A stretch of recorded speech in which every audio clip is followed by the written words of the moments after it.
We never made a loud, clear voice. Do not scream. Do not scream. Get a loud voice in the truck. Meet the truck. The loud voice, okay. Okay.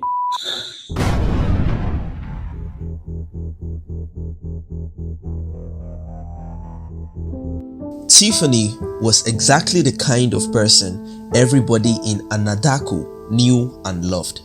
Energetic, curious about plants, proud of the things she worked for. She married her childhood sweetheart, Ryan, and at only 19, she was already building the small life they both dreamed about. 2 jobs, a new car, plans.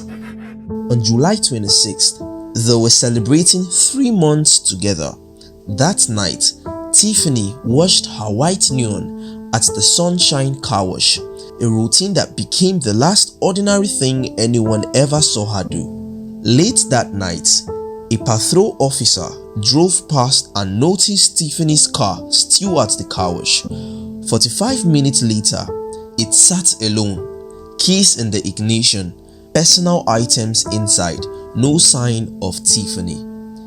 Officers made entry, found a mother's contact listed in the car, and by dawn, the Bethany police were calling, searching for answers, with her belongings in the car and no witnesses.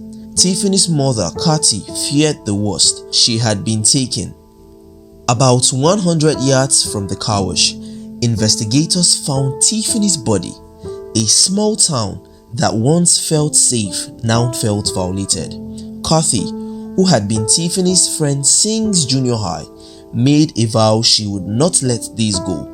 She promised to find who took her daughter and to make them answer for it.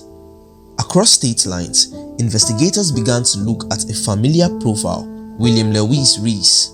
Born in 1959, one of the 13 children, bounced through foster care, quit school early, and already marked by theft and prison. By the mid-1980s, Reece crossed into violent sexual crimes.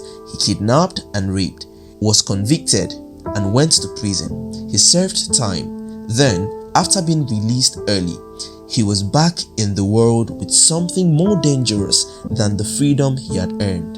In Texas, the same quiet terror began to unfold. Young women disappeared in seemingly ordinary ways. A girl on a jog who never returned, a college student whose truck sat abandoned, a single mother who vanished after a convenience store stop. These weren't isolated tragedies.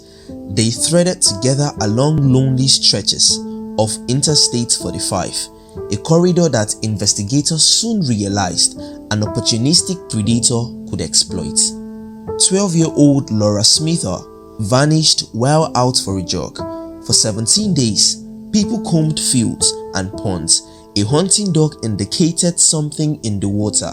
A father and son approached, and in the silence, the son's words landed like a blow. "Dad, animals don't wear socks." The body in the pond was unmistakably human, and the search for a killer turned into a race against an invisible pattern. The most vital break came when 19-year-old Sandra Sapaugh was abducted south of Houston. A flat tire, a helper stranger, a truck. But Sandra noticed something crucial. The driver's door was unlocked. In a moment of courage, she took her chance, jumped from the vehicle and ran. Her escape and later identification of William Reece became the single most important turning point. If Sandra hadn't survived, the killings might have continued.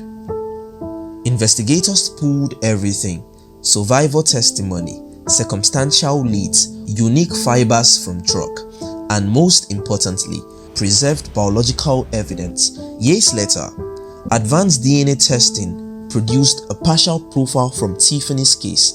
When Texas investigators impounded Reece's truck, they found long-distance phone cards and only items that tied him to the same corridor where victims had vanished. Those tiny mundane objects were the threads that stitched the Oklahoma and Texas cases together. with DNA implicating him and a terrified survivor pointing him out in a lineup. Reece was suddenly cornered. Oklahoma prosecutors warned of the death penalty. Faced with extradition, Reece chose to bargain. He provided investigators with the location of two bodies, Jessica Cain and Kelli Ann Cox, information that brought grieving families answers, but also a bitter trade. In return for cooperation, Reece avoided additional death penalty charges in Texas. Reece's statements were carefully crafted and partial. A chess player moving pawns, he admitted to act while omitting the brutal details that would illuminate his motive or reveal the full number of victims. He alternately blamed circumstances, minimized sexual assault, or gave versions that experts say neutralizes accountability. Even when he spoke, much remained hidden. In Oklahoma, Reece was convicted of the kidnapping and first-degree murder of Tiffany Johnston and sentenced to death. In Texas, a plea deal yielded 3 additional life sentences for the murders of Jessica Cain, Kelli Ann Cox, and Laura Smither, plus decades for the kidnapping of Sandra Sapaugh.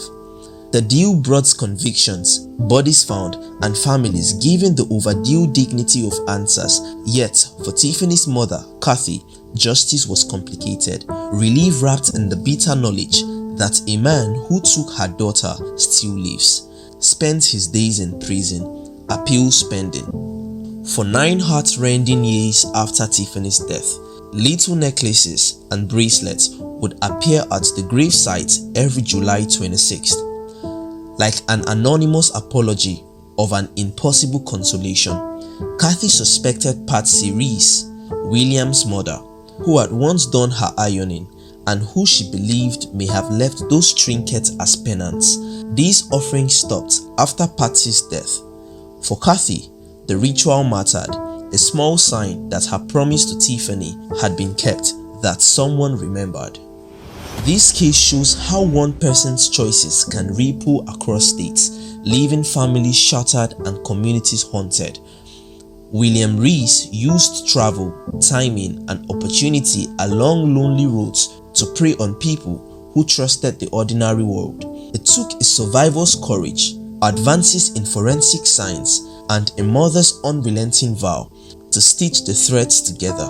Justice was served in pieces: conviction, prison, cells, and guilty pleas, but the scars remain. Tiffany's life was ordinary in the best ways: a friend, a daughter, a new wife. The darkness that took her was calculated and mobile, a horror hidden in the everyday. We remember Tiffany, Laura, Jessica, Kelli Ann, and the courage of Sandra Sapaugh, who refused to be erased. Their names are the anchors of the story.